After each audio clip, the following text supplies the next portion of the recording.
Hi guys, welcome back to our channel Reveal GK ना। जैसे कि आपको पता है कि हमारी यहाँ पे सीएपीएफ की पीवाईक्यू की सीरीज चल रही है, जिसमें अभी तक हम लोग यहाँ पे फिजिक्स, केमिस्ट्री, बायो, डिफेंस, फिर इकोनॉमिक्स, फिर हमारे यहाँ पे मॉडर्न हम यहाँ पे कर रहे हैं, और मेडिवल और एंशिएंट हम ऑलरेडी यहाँ पे हिस्ट्री कर चुके हैं। मॉडर्न हमारा अभी चल रहा है, और आपका यहाँ पे जो ज्योग्राफी के पीवाईक्यूज है वो आपके यहाँ पे चल रहे हैं। पिछले 10 साल के हम यहाँ पे क्वेश्चन लगा रहे हैं हर एक सब्जेक्ट के, और सिर्फ आपका अभी यहाँ पे एक पॉलिटी आपका बस पोर्शन बचा है, ठीक है, जिसको हम अभी जल्दी यहाँ पे हम शुरू कर देंगे इसके बाद ही। अब जैसे मैंने आपको बताया कि मॉडर्न हिस्ट्री आपके 4 पार्ट पे कंप्लीट होगा, 3 ऑलरेडी आपके आ चुके हैं, ये आपका 4th पार्ट है। इसके साथ हमारे यहाँ पे मॉडर्न हिस्ट्री भी कंप्लीट हो जाएगा। इसके अगला वीडियो जो आपको देखने को मिलेगा वो आपको यहाँ पे ज्योग्राफी के साथ आपका यहाँ पे पॉलिटी देखने को मिलेगा, ठीक है? तो अगर आप यहाँ पे चैनल पे पहली बार आए हो तो प्लीज़ सब्सक्राइब कर देना, वीडियो को जितना ज़्यादा हो सकता है इतना ज़्यादा लाइक और शेयर कर देना, ताकि ज़्यादा से ज़्यादा लोगों तक यहाँ पे पहुँच पाए। और आपको कोई भी डाउट होता है, कोई सजेशन होता है, तो यहाँ पे आप कमेंट ज़रूर कर देना, ठीक है? और टेलीग्राम चैनल ज्वाइन नहीं किया तो टेलीग्राम चैनल ज्वाइन कर लेना, वहाँ पे आपको ये सब पीडीएफ्स वगैरह मिल जाएँगे, तो आप यहाँ पे गो थ्रू कर सकते हो। एक बार वीडियो देख लो, उसके बाद एज़ अ रिवीजन के लिए आप डायरेक्ट बस पीडीएफ के थ्रू कर सकते हो, या फिर वीडियो को 1.5x पे लगा के आप रिवाइज कर सकते हो। तो चलो अब हम लोग यहाँ पे शुरू कर लेते हैं। नाउ सबसे पहले क्वेश्चन पे चलते हैं। तो सबसे पहला क्वेश्चन आपको यहाँ पे दे रखा है। On the 20th January 1950, we are going to enter a life of contradictions. In politics, we will have equality, and in social and economic life, we will have inequality. अब यहाँ पे जो बेसिकली यहाँ पे जिसने यहाँ पे स्पीच दी है, ठीक है, तो ये बेसिकली आपकी एक कंक्लूडिंग स्पीच है यहाँ पे कॉन्स्टिट्यूएंट असेंबली की। तो यहाँ पे अपना राइट आंसर जो है वो है यहाँ पे बी आर अम्बेडकर, ठीक है। तो यहाँ पे सी ऑप्शन अपना यहाँ पे क्या हो जाएगा, यहाँ पे करेक्ट हो जाएगा, ठीक है। तो यहाँ पे बस ये डायरेक्ट आपका यहाँ पे स्टैटिक बेस्ड क्वेश्चन था, तो यहाँ पे ये चीज़ बस आपको यहाँ पे पता होना चाहिए था। तो यहाँ पे राइट आंसर है यहाँ पे सी ऑप्शन। तो यहाँ पे ये जो क्वेश्चन है आप बोल सकते हो यहाँ पे हार्ड टाइप का क्वेश्चन आप इसको बोल सकते हो, क्योंकि स्पीचेस वगैरह यहाँ पे जनरली कोई पढ़ता नहीं है, ठीक है। पर यहाँ पे हो सकता है कि उस पर्टिकुलर ईयर में यहाँ पे बी आर अम्बेडकर के ऊपर यहाँ पे आप बोल सकते हो यहाँ पे कुछ न्यूज़ वगैरह यहाँ पे आपकी आई होगी, तो इसके रिस्पेक्ट में आपसे यहाँ पे ये स्पीच के रिगार्डिंग आपसे यहाँ पे क्वेश्चन पूछ लिया, ठीक है। तो यहाँ पे अपना राइट आंसर होगा option number C, B R Ambedkar. Now अगले क्वेश्चन पे चलते हैं। तो अगला क्वेश्चन आपको दे रखा है कि who among the following assume the title of Nizam ul Mulk Asaf Jah to set himself as an independent ruler with his base in Hyderabad. अब देखो आपको यहाँ पे पहले भी पता होगा यहाँ पे कि बेसिकली यहाँ पे जो आपसे बोला जा रहा है कि यहाँ पे आपको फाउंडर बताना है यहाँ पे हैदराबाद के कौन थे। वो था आपका यहाँ पे निजाम उल मुल्क, ठीक है। पर उसका रियल नाम क्या था? उसका रियल नाम था यहाँ पे चिन क्लिच खान, ठीक है। तो यहाँ पे डी ऑप्शन अपना करेक्ट हो जाएगा। अब इसके अलावा अगर मैं आपको और भी बता देता हूँ। अब जैसे अगर आपसे यहाँ पे अवध के बारे में पूछता है, ठीक है, तो अवध का यहाँ पे फाउंडर था यहाँ पे सादत खान, ठीक है, ये आपको यहाँ पे याद रख लेना है। फिर अगर हम आगे बात करें तो अगला था यहाँ पे हमारा बंगाल। तो बंगाल का फाउंडर था हमारा यहाँ पे मुर्शिद कुली खान, ठीक है, मुर्शिद कुली खान, ठीक है। तो ये इंपॉर्टेंट है, ये आपको यहाँ पे याद रखना है। फिर इसके अलावा अगर हम इसके आगे बात करें तो ये आपको दो चार और पता होने चाहिए। जैसे आपका यहाँ पे माइसोर था, ठीक है। तो माइसोर की यहाँ पे जो डायनेस्टी थी वो थी आपकी यहाँ पे वोडियार डायनेस्टी, ठीक है। तो जो कि आपको पता होगा यहाँ पे जो आपका यहाँ पे इनफेक्टो रूलर था यहाँ पे हैदर अली, टीपू सुल्तान वगैरह आपके यहाँ पे वोडियार्स के बाद बेसिकली आपको यहाँ पे देखने को मिले थे। फिर आपका एक यहाँ पे किंगडम था यहाँ पे केरला का। तो केरला का यहाँ पे किसने यहाँ पे बेसिकली फाउंड किया था? तो वो थे आपके यहाँ पे मर्तांडा वर्मा। अब आपको यहाँ पे पता होगा, अगर आपने सीडीएस का यहाँ पे पीवाईक्यूज लगाए हैं तो सीडीएस में आपको यहाँ पे इनसे रिलेटेड बहुत क्वेश्चन पूछे गए हैं। जो आपका बैटल ऑफ कोलेचल था 1741 का, तो वहां पे पूछा गया कि यहाँ पे किस रूलर ने लड़ा था। तो ये था आपका मर्तांडा वर्मा वर्सेस डच के बीच में फाइट हुई थी, और इन्होंने डच को हरा दिया था, ठीक है। जो आपके यहाँ पे यूरोपियन थे डच, उनको यहाँ पे इन्होंने हरा दिया था। तो एटलीस्ट आपको इतनी चीजें यहाँ पे पता होनी चाहिए, ये सारे किंगडम्स के बारे में पता होना चाहिए। और यहाँ पे जो अपना राइट आंसर है वो है यहाँ पे ऑप्शन नंबर डी। नाउ अगले क्वेश्चन पे चलते हैं। तो अगला क्वेश्चन आपको बोल रहा है कंसिडर द फॉलोइंग स्टेटमेंट। पहला आपसे बोला जा रहा है the growth of socialist tendency in the national movement led by the foundation of the Congress socialist party in 1934 under the leadership of Acharya Narendra Deva and Jayaprakash Narayan. अब देखो ये तो हम इतने टाइम से हम लोग डिस्कस करते आ रहे हैं कि CSA जो है यहाँ पे बेसिकली आपका यहाँ पे जयप्रकाश नारायण और आचार्य नरेंद्र देवा आपका यहाँ पे एक एक्स्ट्रा नाम है जो आपको यहाँ पे अलग से याद रखना है। इन्होंने यहाँ पे फॉर्म की थी, ये आपकी एक सोशलिस्ट, एक वो लोग सोशलिस्ट विंग है यहाँ पे इंडियन नेशनल कांग्रेस का, ठीक है। और दूसरा चीज कि यहाँ पे ये जो गांधीयन जो यहाँ पे आइडियोलॉजी थी उससे यहाँ पे ये थोड़ा अपोजिट आपका यहाँ पे आप बोल सकते हो इसका यहाँ पे आइडियोलॉजी है, ठीक है, इस पर्टिकुलर ऑर्गेनाइजेशन का। दूसरा आपसे बोल रहा है कि 1936 Jawaharlal Nehru urged the Congress to accept socialism as its goal and to bring itself closer to the peasantry and the working class. तो अब यहाँ पे ये भी आपका करेक्ट है, तभी यहाँ पे आपको देखने को मिला है बेसिकली यहाँ पे आगे जाके कि यहाँ पे एक सोशलिस्ट विंग भी आपको यहाँ पे बनती हुई नजर आई थी, ठीक है। तो यहाँ पे दोनों ही ऑप्शन बेसिकली आपके यहाँ पे करेक्ट है। तो यहाँ पे अपना राइट आंसर क्या हो जाएगा, यहाँ पे बोथ 1 एंड 2 हमारा यहाँ पे राइट आंसर होगा। अब इसके अलावा अगर आप यहाँ पे देखोगे तो यहाँ पे ना जो आपके राम मनोहर लोहिया थे, ठीक है, तो यहाँ पे मैं लिख भी दे रहा हूँ। तो राम मनोहर लोहिया जो थे आपके यहाँ पे, ठीक है, तो यहाँ पे इन्होंने ना एक जर्नल अपना यहाँ पे पब्लिश किया था, ठीक है, इसका यहाँ पे नाम क्या था इस जर्नल का, तो इसका यहाँ पे नाम था कांग्रेस कांग्रेस सोशलिस्ट। ठीक है, तो ये भी पॉइंट आपको यहाँ पे आ रखना है। यहाँ पे आपसे पूछा जा सकता है कि कांग्रेस सोशलिस्ट यहाँ पे किसका जर्नल था, तो वो था आपका यहाँ पे राम मनोहर लोहिया का। ठीक है, तो ये यहाँ पे इंपॉर्टेंट पॉइंट्स है जो आपको यहाँ पे समझने हैं। और यहाँ पे लास्ट अपना यहाँ पे आंसर क्या हो जाएगा, यहाँ पे C option both 1 and 2। Now अगले क्वेश्चन पे चलते, तो अगला क्वेश्चन आपसे पूछा कि initially which was the purpose of setting up of the hill stations during the colonial period of India. तो बेसिकली आपसे बोला जा रहा है कि अर्लियर टाइम में आपका यहाँ पे अर्लियर टाइम में हिल स्टेशंस को क्यों सेटअप किया जाता था। तो यहाँ पे अपना जो राइट आंसर है वो है यहाँ पे option number B, to serve the needs of the British army. अब इसका कहने का मतलब क्या है कि आपको जैसे पता है कि इनिशियल टाइम पे आपके यहाँ पे अटैक होने के चांसेस बहुत ज्यादा थे, तो उस टाइम पे बेसिकली यहाँ पे सर्विलेंस के लिए हो गया या फिर आपके रेफ्यूजी के लिए यहाँ पे इन सबको यहाँ पे सेटअप किया जाता था। क्योंकि बाद में फिर धीरे धीरे आप देखोगे यहाँ पे किसी दूसरे कामों के लिए भी यहाँ पे सेटअप होने लग गया था, टूरिस्ट स्पॉट के तौर पे भी आपका यहाँ पे बनने लग गया था। ठीक है, आपका यहाँ पे विंटर कैपिटल, समर कैपिटल, इस तरीके से भी यहाँ पे ये फॉर्म होने लग गए थे। बस इनिशियल टाइम में अगर हम बात करें तो वो यहाँ पे ब्रिटिश आर्मी की नीड्स को फुलफिल करने के लिए यहाँ पे बेसिकली सेटअप हुए थे। ठीक है, तो ये चीज हमें यहाँ पे समझनी है। फिर नेक्स्ट आपको यहाँ पे बोला जा रहा है कि who among the following founded the धर्म सभा। अब देखो यहाँ पे ये तो हम इतनी बार डिस्कस कर चुके हैं अपने पिछले वीडियोस में भी। तो यहाँ पे अपना राइट आंसर क्या आ जाएगा, अपना राइट आंसर यहाँ पे सी ऑप्शन राधाकांता देव। और ये इन्होंने सेटअप की रही थी यहाँ पे ब्रह्मो समाज को अपोज करने के लिए। जो यहाँ पे आपके ट्रिपल आर जो आपके राजा राम मोहन रॉय थे, उन्होंने जो फॉर्म किया था ब्रह्मो समाज, उनको अपोज करने के लिए यहाँ पे इन्होंने ये वाली जो आपकी धर्म सभा है ये यहाँ पे बेसिकली सेटअप करी थी। तो यहाँ पे हमारा राइट आंसर है यहाँ पे राधाकांता देव। नाउ अगले क्वेश्चन पे चलते हैं। तो अगला क्वेश्चन आपको यहाँ पे बहुत ज्यादा डिफिकल्ट मैं यहाँ पे बोलूंगा आपको दे रखा है। ठीक है, ऐसे क्वेश्चन आपको यहाँ पे छोड़ने हैं। तो यहाँ पे आपको बोला जा रहा है कि consider the following Jat peasant leaders of 17th and early 18th centuries. ठीक है, तो यहाँ पे बेसिकली आपको यहाँ पे क्रोनोलॉजी आपको यहाँ पे बतानी है कि सबसे पहले कौन था यहाँ पे जाट लीडर, फिर कौन था, फिर कौन था, इस तरीके से। तो सबसे पहले आपके यहाँ पे थे गोकुला जाट। ठीक है, तो यहाँ पे ये हमारे थर्ड पहले आ जाएंगे, तो यहाँ पे बी ऑप्शन और डी ऑप्शन हमारा यहाँ पे सीधे सीधे एलिमिनेट हो जाएगा। ये हमारे यहाँ पे जाट लीडर थे यहाँ पे तिलपट के। ठीक है, तो यहाँ पे ये याद रख लेना। और अगली चीज जो आपको यहाँ पे याद रखनी है इनके अकॉर्डिंग, तो इन्होंने यहाँ पे एक अब्दुल नबी करके यहाँ पे मुगल गवर्नमेंट के अंदर यहाँ पे एक लोकल आप बोल सकते हो यहाँ पे लीडर यहाँ पे था, जिसने हिंदू टेम्पल्स को यहाँ पे डिस्ट्रॉय किया था और इंसल्ट किया था यहाँ पे वुमेन्स का। ठीक है, तो उसके अगेंस्ट यहाँ पे इन्होंने लड़ाई भी लग रही थी। फिर दूसरा आपको यहाँ पे आ जाएंगे यहाँ पे राजा राम जाट। ठीक है, तो दूसरा आपको है यहाँ पे 3 के बाद 2, तो यहाँ पे हमारा आंसर हमें मिल गया यहाँ पे ए ऑप्शन हमारा यहाँ पे करेक्ट हो जाएगा। और जो आपके यहाँ पे राजा राम जाट है, तो इन्होंने यहाँ पे फ्रीडम के लिए लड़ा था यहाँ पे अगेंस्ट औरंगजेब। ठीक है, तो ये भी पॉइंट याद रख लेना। तो इन्होंने यहाँ पे अगेंस्ट औरंगजेब भी यहाँ पे इन्होंने लड़ाई की है। ठीक है, फ्रीडम के लिए। ठीक है, किसने करी है, राजा राम जाट ने। फिर अगले हैं हमारे पास यहाँ पे चूरामन।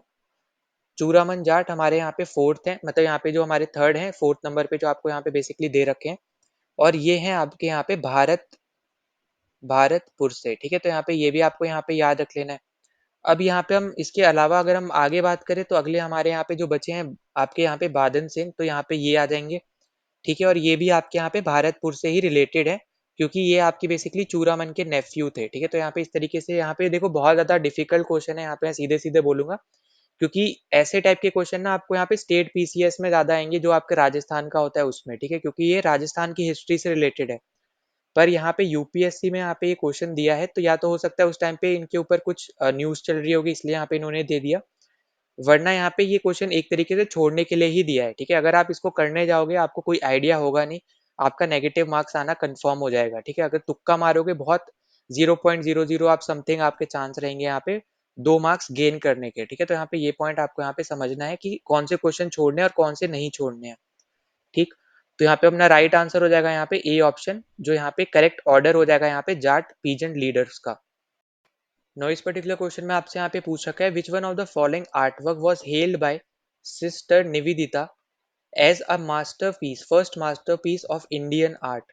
अब देखो अगर हम इनके रिस्पेक्ट में अगर हम बात करते हैं, तो जो सिस्टर निवेदिता थी बेसिकली यहाँ पे ये, तो इन्होंने यहाँ पे काम किया था प्रमोट करने का यहाँ पे इंडियन आर्ट को। ठीक है, तो यहाँ पे इन्होंने उसके ऊपर बहुत ज्यादा एसेज वगैरह लिखे, मैगजीन वगैरह आपको यहाँ पे दिख जाएंगे, आर्टिकल्स वगैरह दिख जाएंगे। तो इन्होंने यहाँ पे इंडियन आर्ट को प्रमोट करने का यहाँ पे काम किया था, ठीक है। तो यहाँ पे इनके अकॉर्डिंग जो फर्स्ट मास्टरपीस था यहाँ पे इंडियन आर्ट का, वो था आपका यहाँ पे भारत माता बाय अनिंद्रनाथ टैगोर, ठीक है। तो यहाँ पे अभिनंदनाथ टैगोर आपका यहाँ पे आंसर हो जाएगा ए ऑप्शन। और अगर हम यहाँ पे इसके आगे बात करते हैं यहाँ पे, तो देखो इनके ना, इनके भी खुद के कुछ वर्क्स थे, ठीक है। यहाँ पे जो आपकी सिस्टर है यहाँ पे निवेदिता, तो इनके भी यहाँ पे कुछ वर्क्स थे, जैसे आप अगर यहाँ पे देखोगे तो काली दी मदर, ठीक है। तो यहाँ पे मैं कुछ वर्क्स आपको यहाँ पे बता दे रहा हूँ जो आप यहाँ पे याद रख सकते हो अगर आप चाहो तो।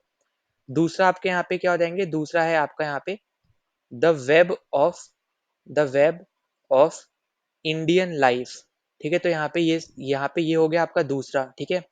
तीसरा हो गया यहाँ पे the master as I saw him, ठीक है। ये आपका हो गया यहाँ पे तीसरा वर्क। फिर चौथा वर्क है आपका यहाँ पे मिथ्स मिथ्स एंड लेजेंड्स, ठीक है। Myths and legends of the Hindus and Buddhist, ठीक है। तो यहाँ पे याद रखना है यहाँ पे हिंदूज एंड, और फिर है आपका यहाँ पे बुद्धिस्ट, ठीक है। तो यहाँ पे ये चार आपके यहाँ पे वर्क आप यहाँ पे याद रख सकते हो। इसके साथ साथ आपका यहाँ पे इन्होंने स्वामी विवेकानंद के ऊपर भी यहाँ पे किया था, wondering with the Swami Vivekananda, ठीक है। तो ये भी यहाँ पे इनका एक नोटेबल वर्क था, ठीक है। तो यहाँ पे ये सारे यहाँ पे जो सिस्टर है निवेदिता, इनके यहाँ पे ये वर्क है। फिर यहाँ पे जो भारत माता है बेसिकली यहाँ पे, जिनके ऊपर जो बेसिकली यहाँ पे अभिंद्रनाथ टैगोर ने यहाँ पे लिखा है, तो यहाँ पे जो भारत माता है ये बेसिकली यहाँ पे डिपिक्ट कर रही है यहाँ पे यंग वुमेन को, ठीक है। तो यंग वुमेन के को यहाँ पे डिपिक्ट किया जा रहा है यहाँ पे भारत माता कह के, ठीक है। तो ये पॉइंट भी आपको यहाँ पे याद रखना है, ठीक है। फिर इसके अलावा अगर हम आगे बात करते हैं तो यहाँ पे देखो आपको जो और भी दे रखे हैं, जैसे सतीबाई नंदलाल बोस। तो यहाँ पे जो आपके यहाँ पे नंदलाल बोस है, ठीक है। तो 1943 में बेसिकली इन्होंने यहाँ पे पेंट किया था, या फिर आप ऐसे बोल सकते हो यहाँ पे पेंटेड किया था यहाँ पे सती को, ठीक है। तो ये पॉइंट आपको यहाँ पे याद रखना है। तो ये बेसिकली जितने भी आपको यहाँ पे दे रखे हैं ना, तो एक तरीके से यहाँ पे ये सब आर्टिस्ट फॉर्म है यहाँ पे, जो आपके इंडियन आर्ट के कुछ ना कुछ आपके वर्क हैं। पर ये जो फर्स्ट मास्टरपीस था इंडियन आर्ट का सिस्टर निवेदिता के अकॉर्डिंग, वो था आपका यहाँ पे भारत माता बाय अविंद्रनाथ, ठीक है। तो यहाँ पे ये चीज हमें यहाँ पे समझनी है। तो यहाँ पे आई होप कि आपको ये चीज समझ में आ गई कि भारत माता बेसिकली यहाँ पे डिपिक्ट करा जा रहा है यहाँ पे यंग वुमेन को, जो जिसके पास बेसिकली चार हाथ है, ठीक है। जो बेसिकली आप यहाँ पे देखते हो ना, जो हमारे यहाँ पे जो गॉड्स होते हैं, यहाँ पे गॉडेसेस वगैरह हैं, उनके यहाँ पे जैसे हाथ हैं यहाँ पे जो हमें दिखाए जाते हैं, तो वैसे ही यहाँ पे कुछ उन्होंने यहाँ पे पोर्ट्रे किया था इस पर्टिकुलर यहाँ पे भारत माता के भारत माता बोल के, ठीक है। तो ये पॉइंट आपको यहाँ पे याद रखना है। तो यहाँ पे जो करेक्ट आंसर है वो है ऑप्शन नंबर ए। नाउ अगले क्वेश्चन पे चलते हैं। तो अगला क्वेश्चन आपसे बोल रहा है कि which one of the following statement about agency houses are correct, ठीक है। तो एजेंसी हाउसेस बेसिकली आपके यहाँ पे ट्रेडिंग कंपनीज यहाँ पे हुआ करती थी ब्रिटिश इंडिया के टाइम पे, ठीक है। तो यहाँ पे ये सब आपकी ट्रेडिंग कंपनीज थी। तो यहाँ पे ये आपकी 18th और 19th सेंचुरी में यहाँ पे उभर के आई थी। तो पहला स्टेटमेंट आपका एकदम करेक्ट है। दूसरा आपसे बोल रहा है the operations of managing agencies remain confined to Calcutta. अब ये जो है ये आपका यहाँ पे बेसिकली गलत हो जाएगा, क्योंकि यहाँ पे इससे यहाँ पे क्या बोला जा रहा है कि कंप्लीट यहाँ पे जो कलकत्ता है बेसिकली कोलकाता जिसको हम आज के टाइम पे बोलते हैं, तो वो आपका यहाँ पे कंप्लीट जो आपकी एजेंसीज के ऑपरेशंस थे या फिर कुछ भी यहाँ पे होता था, तो सब आपका कलकत्ता में होता था। यहाँ पे ऐसा जरूरी नहीं है, ठीक है। तो इसलिए आप आ रहा है यहाँ पे आंसर, जो दूसरा आंसर है ये बेसिकली जो दूसरा स्टेटमेंट है हमारा गलत हो जाएगा, और हमारे यहाँ पे राइट आंसर होगा यहाँ पे ऑप्शन नंबर 1, ठीक है। तो यहाँ पे इसलिए यहाँ पे गलत है क्योंकि इन्होंने बोल दिया कि यहाँ पे कन्फाइंड रहते हैं, ठीक है। मतलब कन्फाइंड मतलब हो गया कि यहाँ पे कलकत्ता में ही हो रहा है, ठीक है। सब कुछ जो आपका मैनेजिंग एजेंसी से रिलेटेड कुछ भी हो गया, कोई ऑपरेशन हो गया, सब कुछ कोलकाता में हो रहा है। तो ऐसा नहीं था उस टाइम पे भी, ये आपको यहाँ पे याद रखना है। भले ये आपको पता होगा कि यहाँ पे जो आपका बंगाल था वो एक तरीके से मेजर हब था यहाँ पे ट्रेडिंग का, पर सब कुछ बंगाल में नहीं था, ठीक है। आपका जैसे मद्रास और बॉम्बे भी इंपॉर्टेंट चीजें थी, ठीक है, इंपॉर्टेंट प्रोविंस थे। भले बंगाल ऊपर आता था पर सब कुछ बंगाल में नहीं होता था, ठीक है। वही इसी तरीके से आप समझ सकते हो कि सब कुछ कलकत्ता में नहीं होता था। आपका बॉम्बे एरिया हो गया, मद्रास रीजन हो गया, तो वहां पे भी ये सब चीजें होती थी। तो अगर आप यहाँ पे देखोगे जाके यूपीएससी आंसर की के साथ, तो भी आपका यहाँ पे जो मैं बता रहा हूँ वही आंसर आपका मैच करेगा, ठीक है। तो ये पॉइंट आपको यहाँ पे याद रखना है। तो फर्स्ट ऑप्शन हमारा यहाँ पे करेक्ट आंसर होगा, ठीक है। now यहाँ पे इस क्वेश्चन में आपसे पूछ रखा है कि which one of the following statement about princely states in India is not correct, ठीक है। तो गलत हमें यहाँ पे स्टेटमेंट बतानी है। यहाँ पे ध्यान से हमें कीवर्ड देखना है, नॉट आपसे पूछा है, तो गलत स्टेटमेंट हमारा यहाँ पे आंसर होगा। अब देखो यहाँ पे जब प्रिंसली स्टेट के बारे में बात करते हैं, तो जैसे पहला स्टेटमेंट आपसे बोल रहा है कि the British government declare that states were free to join either India or Pakistan or remain independent.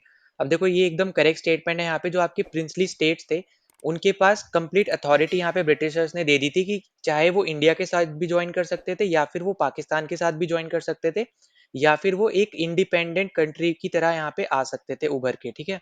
तो तीनों कंडीशन थी यहाँ पे उनके पास, तीन यहाँ पे रास्ते थे यहाँ पे जो आपने ब्रिटिशर्स ने बेसिकली यहाँ पे प्रिंसली स्टेट्स को दे रखे थे। और दूसरा चीज आपको यहाँ पे ये समझना है कि ये जो डिसीजन लेना था ये उस पर्टिकुलर प्रिंसली स्टेट के रूलर को लेना था, ना कि उसके पब्लिक को लेना था, ठीक है। क्योंकि आपको जैसे फॉर एग्जांपल बहुत सारे आपको यहाँ पे रीजंस भी जैसे पता होंगे। जो आपका हैदराबाद का केस था, कश्मीर का केस था, तो वो सब आपके यहाँ पे रूलर के क्योंकि यहाँ पे इन्होंने बोल रखा था कि रूलर को डिसीजन लेना है, ठीक है, ना कि पब्लिक को लेना है। तो पब्लिक चाहे आपका यहाँ पे मेजोरिटी हिंदू हो पर रूलर आपका मुस्लिम हो, तो वो रूलर जो चाहेगा वो होगा, ठीक है। वही अपोजिट में अगर देख लो, अगर मेजोरिटी मुस्लिम की है और रूलर हिंदू है, तो जो वो रूलर चाहेगा वही यहाँ पे होगा, ठीक है। तो यहाँ पे जो बी ऑप्शन जैसे आपको दे रखा है, the decision to join either India or Pakistan or remain independent was left not to the people of princely state but to the princely rulers. तो यहाँ पे एकदम करेक्ट स्टेटमेंट है यहाँ पे आपकी ये। फिर आपसे बोला है the ruler of Travancore first decided to remain independent. तो यहाँ पे ये भी स्टेटमेंट आपकी करेक्ट है कि जो आपके यहाँ पे रूलर थे, ठीक है, ट्रेवेंकोर के बेसिकली यहाँ पे जिनका यहाँ पे नाम क्या था, तो इनका यहाँ पे नाम था सीपी रामास्वामी, ठीक है, सीपी रामास्वामी अय्यर, ठीक है। तो ये यहाँ पे ये पर्टिकुलर आपके यहाँ पे रूलर थे आपके यहाँ पे ट्रेवेंकोर के। तो स्टार्टिंग में तो इन्होंने सोचा था कि हम यहाँ पे इंडिपेंडेंट रहेंगे, पर इनके ऊपर एक असैसिनेशन अटेम्प्ट होता है यहाँ पे जो केरला की सोशलिस्ट पार्टी के एक मेंबर करते हैं। पर यहाँ पे ये बच जाते हैं, ठीक है। जब यहाँ पे ये बच जाते हैं उसके बाद फिर ये डिसाइड करते हैं कि अपना यहाँ पे माइंड को चेंज करते हैं और फिर यहाँ पे इंडिया में जुड़ जाते हैं, ठीक है। तो ये पॉइंट आपको यहाँ पे समझना है। फिर डी ऑप्शन आपसे बोल रहा है the state of Travancore finally joined India through the plebiscite. अब यहाँ पे ये जो है बेसिकली ये जो टर्म का मतलब है इसका मतलब होता है यहाँ पे कि वोटिंग के थ्रू यहाँ पे जुड़े हैं, ठीक है। तो ऐसा नहीं है यहाँ पे जो यहाँ पे जो बेसिकली यहाँ पे जो रूलर थे, ठीक है, रूलर का यहाँ पे माइंड चेंज हो जाता है क्योंकि उनके ऊपर असैसिनेशन अटेम्प्ट होता है और वो यहाँ पे बच जाते हैं, जिसके बाद यहाँ पे उनका माइंड चेंज होता है और वो यहाँ पे इंडिया में खुद जुड़ जाते हैं, ठीक है। तो ये पॉइंट आपको यहाँ पे समझना है। तो यहाँ पे प्लेबिसाइट के यहाँ पे मतलब होता है यहाँ पे वोटिंग के थ्रू आप यहाँ पे जुड़ रहे हो, ठीक है। तो डी ऑप्शन हमारा गलत है, तो यही हमारा यहाँ पे आंसर होगा क्योंकि हमसे यहाँ पे नॉट पूछा था, ठीक है, गलत ऑप्शन ही हमसे यहाँ पे आंसर में पूछा था। ना अगले क्वेश्चन पे चलते हैं। तो अगला क्वेश्चन आपसे बोल रहा है कि यहाँ पे which one of the following was not a feature of the art of painting in India in the 19th century. अब देखो फीचर के रिगार्डिंग बात हो रही है तो यहाँ पे जो आर्ट थी यहाँ पे इसको प्रोड्यूस किया जाता था ओपन मार्केट के लिए, यहाँ पे एकदम करेक्ट है। फिर यहाँ पे जो आर्टिस्ट और आर्टिसन हुआ करते थे वो यहाँ पे आपके डिफरेंट होते थे। यहाँ पे आर्टिस्ट होते थे जो यहाँ पे बेसिकली आर्ट क्रिएट करते थे, यहाँ पे अपनी इमेजिनेशन के थ्रू क्रिएट करते थे। वहीं पे जो आपके यहाँ पे जो आप बोल सकते हो यहाँ पे आर्टिसन थे जिसको हम लोग यहाँ पे कारीगर बोलते हैं बेसिकली यहाँ पे। तो ये आपके ऐसे वर्कर्स होते थे जो यहाँ पे ट्रेड या फिर हैंडीक्राफ्ट पे काम करते थे, ठीक है। तो यहाँ पे इनकी यहाँ पे कोई स्पेसिफिक आप बोल सकते हैं यहाँ पे इनके बारे में कोई स्पेसिफिक ट्रेड इनका नहीं बता रखा है, चाहे वो म्यूजिक से रिलेटेड थे या फिर वो स्कल्पचर से रिलेटेड थे, किस चीज से रिलेटेड थे वो हम यहाँ पे नहीं जानते हैं, ठीक है। पर यहाँ पे आर्टिस्ट जो होता है वो आपका ऐसे समझ लो कि यहाँ पे क्रिएट करता है आर्ट को, ठीक है। तो इस तरीके से आपके यहाँ पे ये सेपरेट थे। फिर इस टाइम पे आपकी ऑयल पेंटिंग भी यहाँ पे डेवलप हुई थी, तो ये भी आपका करेक्ट आंसर है, मतलब करेक्ट ऑप्शन है। अब यहाँ पे जो आपसे पूछा जा रहा है गलत स्टेटमेंट, ठीक है, नॉट पूछा जा रहा है, तो ऑब्वियस सी बात है लास्ट स्टेटमेंट आपका बचा है, तो डी ऑप्शन हमारे यहाँ पे आंसर होगा। ये आपकी स्टेटमेंट गलत है। गलत क्यों है? क्योंकि यहाँ पे बोला जा रहा है the distinction between elite and popular art widen. मतलब यहाँ पे बोला जा रहा है कि जो आपके पॉपुलर आर्ट हुआ करता था, पॉपुलर आर्ट मतलब यहाँ पे जो मेजोरिटी जैसा आर्ट फॉर्म पसंद करती थी, मेजोरिटी इन द सेंस जैसे मान लो 100 लोग रहते हैं एक जगह पे, उसमें से 80% जो आर्ट फॉर्म पसंद करती थी, वो यहाँ पे बोला जा रहा है वो डिफरेंट था, यहाँ पे बहुत ज्यादा उसका गैप बढ़ गया था एलीट से।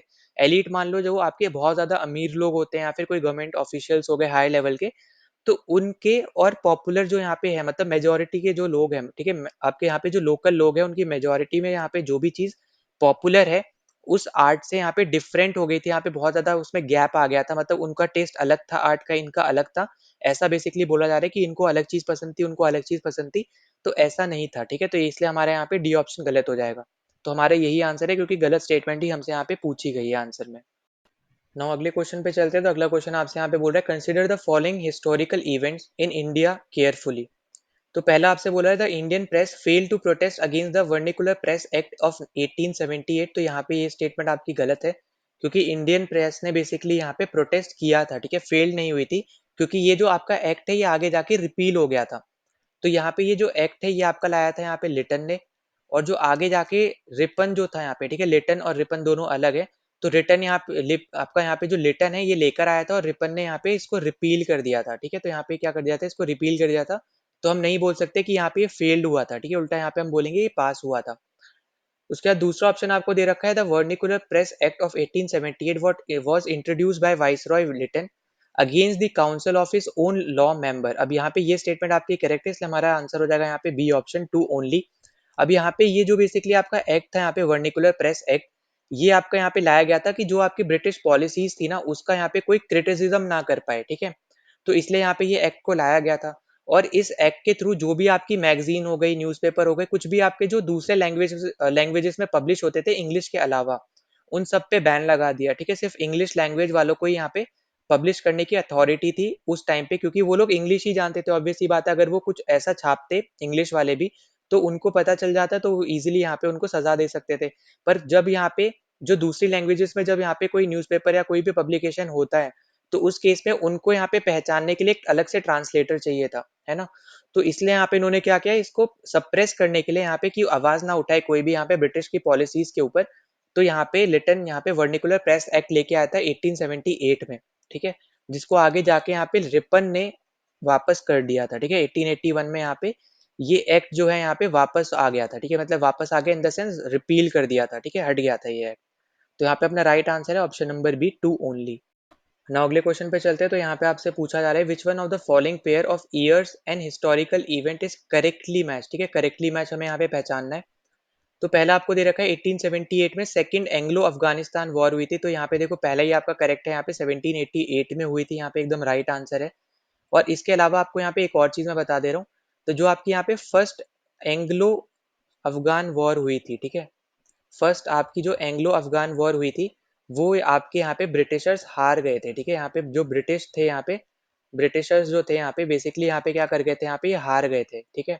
तो यहाँ पे बहुत बड़ा ह्यूमिलेशन था, ठीक है। तो ये भी आपको यहाँ पे याद रखना है, जैसे आपकी ट्रीटी ऑफ मद्रास एक बहुत बड़ा ह्यूमिलेशन था ब्रिटिशर्स के ऊपर, वैसे ही आपका यहाँ पे ये भी एक बहुत बड़ा यहाँ पे ह्यूमिलिएशन था, ठीक है, इनके ऊपर।